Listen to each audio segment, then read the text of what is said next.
विट्ठल भाई पटेल थे, सब थे। उन्होंने कहा कि नहीं, सेनापति तो माखनलाल है, तो पहले माखनलाल सेनापति चलेगा, फिर पीछे पीछे हम सिपाही चलेंगे। 1930 के जंगल सत्याग्रह, नमक सत्याग्रह और सविनय अवज्ञा आंदोलन में अगुवाई की और 2 साल के लिए फिर जबलपुर जेल में डाल दिए गए। जबलपुर जेल में ही उन्होंने अपनी शानदार तुकबंदी लिखी। इस तुकबंदी की दास्तान सुनिए खुद माखनलाल चतुर्वेदी की अपनी आवाज में। जेल की दीवार की सीमा से बाहर के आमों की डाली पर बैठी कोयल बोल रही है। आधी रात का समय था, अष्टमी का चांद था, वो डूबता जा रहा था और कोयल बोल रही थी। उस समय मैंने एक तुकबंदी लिखी। क्या देख न सकती जंजीरों का पहना, क्या देख न सकती जंजीरों का पहना, हथकड़ियां क्यों ये ब्रिटिश राज का कहना। कोल्हू पर चर्रक चूं जीवन की तान, गिट्टी पर अंगुलियों ने लिखे गान। हूँ मोट खींचता लगा पेट पर जुआ, खाली करता हूँ ब्रिटिश अकड़ का कुआं। इस शांत समय में अंधकार को वेद, रो रही क्यों हो कोकिल बोलो तो, चुपचाप मधुर विद्रोह बीज, इस भांति बो रही क्यों हो कोकिल बोलो। काली तू रजनी भी काली, शासन की करनी भी काली, काली लहर कल्पना काली, मेरी काल कोठरी काली, टोपी काली कंबल काली, मेरी लौह श्रृंखला काली, पहले की हुंकृति की व्याली, इस पर है गाली है आली। इस काले संकट सागर पर मरने की मदमाती कोकिल बोलो तो, अपने चमकीले गीतों को किसी भी हो चाहे तैराती कोकिल बोलो तो। तुझे मिली हरियाली डाली, मुझे नसीब कोठरी काली, तेरा नभ भर में संचार, मेरा 10 फुट का संसार। तेरे गीत कहाँ में वाह, रोना भी है मुझे गुनाह है। देख विषमता तेरी मेरी, बजा रही तिस पर रणभेरी। इस हुंकृति पर अपनी कृति से और कहो क्या कर दूं कोकिल बोलो तो। मोहन के व्रत पर प्राणों का आसव किसमें भर दूं कोकिल बोलो तो। उन दिनों में जेल में क्या था, माखनलाल जी के पास में लिखने को तो कुछ था नहीं। यदि वो कैदी कोकिल भी लिखे हैं या वो जवानी लिखे हैं या कोई भी कविता लिखी है उन्होंने, तो वो उनको बर्तन मांजने के लिए जो राख मिलती थी उसमें जो कोयला होता था, कोयले होते हैं ना राख मांझे, तसला मांझे तो तसले होते, एल्युमिनियम के तसले होते हैं, उनको कैदियों का बाना पहना रखा था और उस पर वो तमगा पीतल का तांबे का लटका हुआ कैदी नंबर फलां, कैदी नंबर फलां, तो वो कोयले से वो अपनी कविताएँ जेल की स्वच्छ दीवार जो सफ़ेद चूने से पुती हुई होती थी उस पर वो लिखते थे। तो ये ऐसी कविताएं जितनी भी जेल में लिखी गई है, इसके लिए गांधी जी ने कहा भी कि भाई माखनलाल जी जेल में जाने से देश की अधिक सेवा कर रहे हैं बजाय बाहर रहने के। उन दिनों क्रांतिकारियों के लिए विदेशों से विद्रोह को बढ़ावा देने वाली किताबें और हथियार आते थे। पुलिस इनकी फिराक में रहती।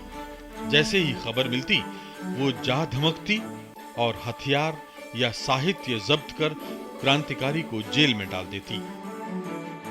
दरअसल किताब के पन्ने रिवॉल्वर के आकार में काट दिए जाते और उस कटे स्थान पर रिवॉल्वर रख दी जाती थी। एक बार रूस से छपी क्रांति पर एक किताब आई।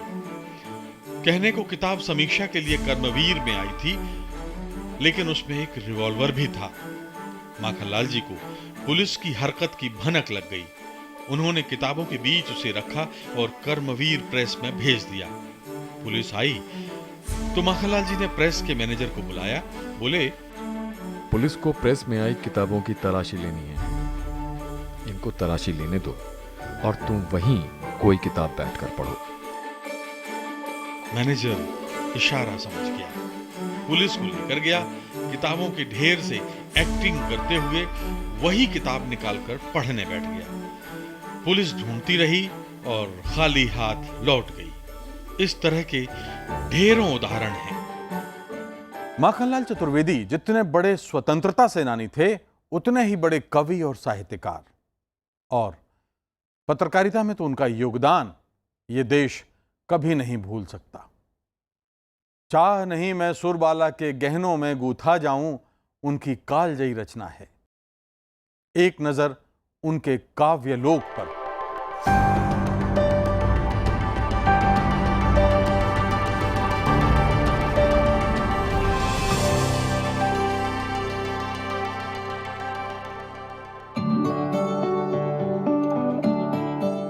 हमने आपको अभी माखनलाल चतुर्वेदी की अपनी आवाज में कोकिल बोलो तो रचना की दुर्लभ रिकॉर्डिंग सुनवाई थी।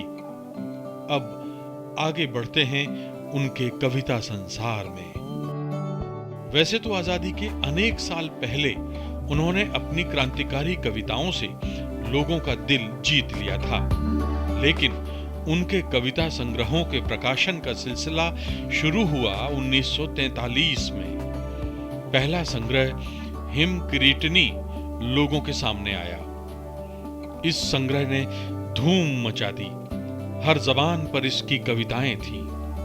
इसके बाद 1951 में हिम तरंगिणी, अगले साल माता, 1956 में युग चरण और समर्पण, 1960 में वेणु लो गूंजे धरा, 1963 में मरण ज्वार, 64 में बिजुरी काजल आंज रही और 1981 में धूम्र वलय, जो उनके इस दुनिया से चले जाने के बाद प्रकाशित हुआ। हिम तरंगिणी पर उनको ये भी दिया गया था, हिंदी साहित्य अकादमी के पुरस्कार जो मिला, वो पहला आदमी थे जिनको उनको अकादमी पुरस्कार जो मिला, वो पहला माखनलाल जी को ही मिला था। गुलाम हिंदुस्तान में भारतीयों की तकलीफ वो 1916 में रची जीवित जोश नाम की कविता में करते हैं। वो कहते हैं, देश के वंदनीय वासुदेव, कष्ट में ले न किसी की ओट, देवकी माताएं हो साथ, पदों पर आऊंगा मैं लौट, जहां तुम मेरे हित तैयार, सहोगे कर्कश कारागार, वहां बस होगा मेरा धाम, गर्भ का प्रियतर कारागार। 1926 में मुक्ति द्वार का एक हिस्सा देखिए। अरे कंस के बंदी गृह की उन्मादक किलकार, 30 करोड़ बंदियों का भी खुल जाने दे द्वार। और एक और कविता जिसमें वो देश के लिए बलिदान की बात करते हैं। देश अजात शत्रु, हम तुझ पर निज सर्वस्व चढ़ा देंगे, वीर पार्थ रुक जा, तेरा कृष्ण सारथी ला देंगे। अन्याय और अत्याचार के खिलाफ माखनलाल चतुर्वेदी चुप नहीं रहते। मानवता पर ये वार देख, पापों के कुटिल प्रहार देख, अपनों पर पड़ती मार देख, दुनिया में हाहाकार देख। और अब हम आपको सुनाते हैं उनकी एक अमर कालजयी रचना उन्हीं की आवाज में। 1921 के पूरे वर्ष और 1922 के कुछ महीने मैं जबलपुर जेल लाकर बिलासपुर जेल से जबलपुर जेल लाया गया और वहां से छोड़ दिया गया। जब मैं जेल से छूट के आया तो मुझ पर अधिकार के नाते, और उनका सर्वथा अधिकार गणेश शंकर जी का मुझ पर था, अधिकार के नाते मुझे यह पत्र मिला कि मुझे अपने जेल से छूटते ही प्रताप के लिए कुछ लिखकर भेजना चाहिए। 1922 के मार्च महीने में प्रताप में यह लिखकर उस समय भेजा गया। इसका शीर्षक है पुष्प की अभिलाषा। चाह नहीं मैं सुरबाला के गहनों में गूंथा जाऊं, चाह नहीं प्रेमी की माला बिंद प्यारी को ललचाऊं, चाह नहीं सम्राटों के शव पर हे हरि डाला जाऊं, चाह नहीं देवों के सिर पर चढ़ूं भाग्य पर इठलाऊं। मुझे तोड़ लेना वनमाली, उस पथ में देना तुम फेंक, मातृभूमि पर शीश चढ़ाने जिस पथ जाएं वीर अनेक। कलकत्ते मुगली नदी किनारे जो क्रांतिकारी पाए गए थे, जिनकी लाशें मिली थी, उनकी जेब में माखनलाल चतुर्वेदी की पुष्प की अभिलाषा मिली थी उस समय। ये मुझे मुझे भार्गव, युधिष्ठिर भार्गव जो कमिश्नर थे 4 जिलों के वहाँ के, उन्होंने बताया मुझे। लोकमान्य बाल गंगाधर तिलक का निधन हिंदुस्तान के लिए बड़ा झटका था। एक शाम अवसाद की हालत में उन्होंने लिखा, वज्रपात, मर मिटे हम, रोने दो संहार हुआ, कसक कलेजे काढ़ दुखी हैं, बुरे समय पर वार हुआ, नभ कंपित हो उठा करोड़ों में ये हाहाकार हुआ, वही हाथ से गिरा भंवर में जो मेरा पतवार हुआ। इसके आगे देखिए, क्यों आर्य देश के तिलक चले, क्यों कमजोरों के जोर चले, तुम तो सहसा उस ओर चले, ये भारत माँ किस ओर चले। तेरी हुंकारों का फल था, अगणित वीरों ने प्राण दिया, राष्ट्र शक्ति ने तुझसे ही अमृतसर में था त्राण लिया। गांधी जी के असहयोग आंदोलन पर चतुर्वेदी जी की व्याख्या अद्भुत है। समझाता हूं, अत्याचारी शासन पर हो प्यार नहीं, जो करते हो प्यार छोड़ दें, है इससे उद्धार नहीं। अत्याचारी का वध कर दे, ये पशुता दरकार नहीं, पापी प्यार हमारा चाहे, ये उसको अधिकार नहीं। भारत माता जंजीरों में जकड़ी है और माखनलाल जी लिखते हैं, हो मुकुट हिमालय पहनाता, सागर जिसके पद धुलवाता, ये बंधा बेड़ियों में मंदिर, मस्जिद गुरुद्वारा मेरा है। एक और बलिदानी कविता का नमूना देखिए, द्वार बलिका खोल चल भूडोल कर दे, एक हिमगिरी एक सिर का मोल कर दे, मसल कर अपने इरादों से उठाकर, दो हथेली हैं कि पृथ्वी गोल कर दे। रक्त है या नसों में क्षुद्र पानी, जांच कर तू शीस दे दे कर जवानी, प्राण रेखा खींच दे उठ बोल रानी, री मरण के मौल की चढ़ती जवानी। आज़ादी के दौर में दो लोगों से सबसे ज़्यादा प्रभावित थे, एक तो तिलक से और दूसरा गांधी से। तो तिलक की वो जो क्रांतिकारी चेतना थी, वो क्रांतिकारी चेतना उनके आज़ादी के गीतों में आती है, और उस तरह के आज़ादी के गीतों में ऐसा लगता है या तो अग्नि धधक रही है या कोई ज्वालामुखी निकल रहा है। तो ये इस तरह का तेवर दादा की कविताओं का उस दौर में था, और इन कविताओं ने आज़ादी के लिए एक बड़ा माहौल बनाया। देश आजाद हुआ है और चतुर्वेदी जी लिखते हैं, आओ अब हम नाचें गावें, सुखद स्वातंत्र पा लेने पर, सर्वत्र चर्चा स्वातंत्र की, सबकी समता स्थिर होने की, शंखनाद कर विजय मनावें, आओ अब हम नाचें गावें। आजादी तो मिली, लेकिन बापू की नसीहतें कहीं गायब हो गईं। एक दिन राष्ट्रपिता की समाधि पर गए और फूट फूट कर रोए। उनकी कलम से निकला, अब तो मरने की यादों का तीर्थ है केवल राजघाट, तकली चरखा दलित हिंदी, छूटा भ्रम झूठा ठाठ बाट, हम राजा हैं हम रानी हैं, दुखियों के मरने की खबरें पाते, वक्तव्य छापते हैं हम, व्याकुल होता है राजघाट। लेकिन आजाद देश की अपनी चुनौतियां हैं। पेट भर अनाज देश में नहीं पैदा हो रहा है, भूखमरी विकराल है। वो लिखते हैं, रह गया भूखा अगर एक भी जन, लगा देंगे आग विश्व भर में हम। एक दौर ऐसा भी आया था जब उन्हें लगा था कि आजादी के आंदोलन की अगुवा रही कांग्रेस पार्टी उनके सपनों की पार्टी नहीं रही है, तो उन्होंने पार्टी छोड़ने में एक मिनट नहीं लगाया। अपनी वेदना उन्होंने कुछ इस तरह प्रकट की, छोड़ चली तेरी कुटिया ये लुटिया, डोरी ले अपनी, अब वे पापड़ नहीं बेलने, अब ये माला पड़े न जपनी, सूली का पथ सीखा हूं, सुविधा सदा बचाता आया, मैं बलिपथ का अंगारा हूं, जीवन ज्वाल जलाता आया, अमर राष्ट्र उद्दंड राष्ट्र उन्मुक्त राष्ट्र ये मेरी बोली, मैं न सहूंगा मुकुट और सिंहासन से ये मूछ मरोरी, जाने दे सिर लेकर मुझको, ले संभाल ये लोटा डोरी। ये 1938 का साल था।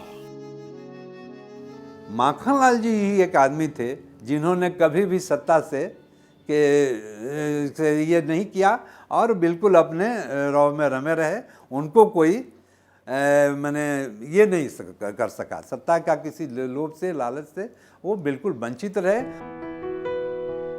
1962 में चीन ने आक्रमण किया तो 73 साल के इस नौजवान ने लिखा,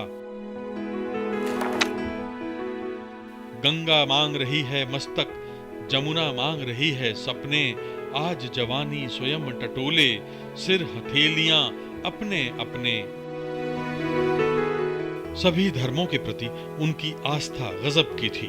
वो लिखते हैं, मंदिर में हो चांद चमकता, मस्जिद में मुरली की तान, मक्का हो चाहे वृंदावन, होवे आपस में कुर्बान। वैसे तो माखनलाल चतुर्वेदी ने श्रृंगार और प्रेम पर भी अपनी कलम चलाई, लेकिन लोगों ने उनकी देश प्रेम और वीर रस से पूर्ण कविताओं के कारण उन्हें सिर पर बैठाया। आज भी उनके शब्द हमें जोश से भर देते हैं। भारत की आत्मा उन्हें यूं ही नहीं कहा जाता। माखनलाल चतुर्वेदी एक पत्रकार और संपादक के रूप में भी बेजोड़ थे। जब महान क्रांतिकारी और संपादक गणेश शंकर विद्यार्थी जेल गए तो उन्होंने प्रताप के संपादन की बागडोर माखनलाल चतुर्वेदी को सौंपी।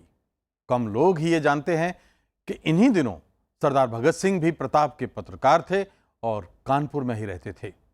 सरदार भगत सिंह के अनेक लेखों का संपादन चतुर्वेदी जी ने किया और भगत सिंह की पत्रकारिता को तराशा। ये बात भी कम लोग जानते हैं कि उपन्यास सम्राट मुंशी प्रेमचंद कुछ समय के लिए माया नगरी मुंबई में किस्मत आजमाने पहुंचे थे। वहां से खंडवा रात भर की दूरी पर था। अक्सर माया नगरी से ऊब कर मुंशी प्रेमचंद माखनलाल जी के पास आ जाते थे, कई दिन रहते थे और साहित्य और पत्रकारिता पर घंटों बहस करते थे। एक नजर चतुर्वेदी जी की पत्रकारिता पर।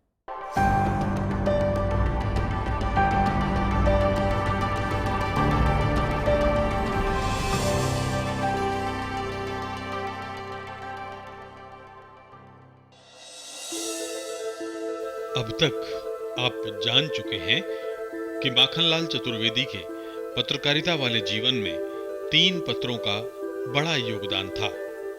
प्रभा, प्रताप और कर्मवीर।